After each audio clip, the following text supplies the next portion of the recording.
আজকে একটা রেস্কিউ করতে যাচ্ছিলাম উকিলনাড়াতে। কালকে একটা ভাই ফোন করেছিল, আমাদের গ্রুপে দিয়েছিল। তার মুখে ঘা আছে, অনেকটাই ঘা। তা ওকে তো আর খুঁজে পাইনি। আর আমার সাথে আরেকজনও গেছিলো। তা আমরা যখন টোটো নিয়ে যাচ্ছি, একে রানিংয়ে দেখা যায় যে পেনিসটা বেরিয়ে গেছে। তখন আমরা মানে আলোচনা করেছি। তারপরে ওকে যখন পাইনি, আসার সময় দেখি বসে আছে। যাই হোক, একে তারপরে রেস্কিউ করে নিয়ে এসেছি অনেক যুদ্ধ করে, খুব শক্তি গায়ে। এর পেনিসটা বেরিয়ে গেছে, হালকা ক্যান্সারের দিকেও চলে গেছে, এখনও মোটামুটি ঠিকই আছে। এসে ওর পেনিসটাকে চামড়াটা বেরিয়ে গেছিলো, সেটা ঢোকানো হয়েছে। এখন সেল্টারেই আছে, এখন অনেকটাই সুস্থ আছে। যে কোনো দেশি কুকুরের এরকম ব্যাপার থাকলে কন্ট্যাক্ট নাম্বার 9332020217।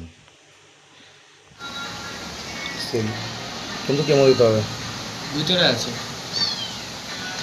বাবা, চামড়াটা মানে এরকম ভাবে বেরিয়ে গেছিল।